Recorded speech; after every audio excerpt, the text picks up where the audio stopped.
Actor Vijay code படத்தில் நடிச்சுக்கிட்டு இருக்காரு, நம்ம எல்லாருக்குமே தெரியும். இப்போது இந்த கோட் படத்தோட சாங்ஸை பற்றி மியூசிக் டைரக்டரான யுவன் சங்கர் ராஜா ஒரு இன்ஃபர்மேஷன் ஷேர் பண்ணி இருக்காரு.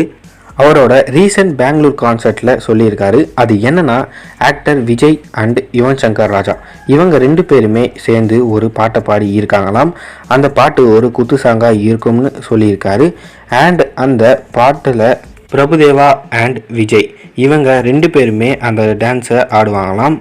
அண்ட் அந்த பாட்டு போக்கிரி சாங்கில் இருக்கா மாதிரி இருக்கும்னு சொல்லப்படுது. அண்ட் அது மட்டும் இல்லாமல் யுவன் சங்கர் ராஜா எல்லா சாங்ஸையுமே கம்போஸ் பண்ணி முடிச்சிட்டாராம். அண்ட் அது மட்டும் இல்லாமல் இந்த கோட் படத்தில் ஆக்டர் ஸ்ரிஷா ஒரு கேமியோ அப்பியரன்ஸ் கொடுக்க போகிறாங்களாம். அவங்க ஒரு சாங்கில் டான்ஸ் ஆட போகிறாங்களாம். அண்ட் அந்த சாங்கில் இந்த கோட் படத்தோட ஹோல் டீமுமே காமிக்க ட்ரை பண்ண போகிறாங்களாம். And so recent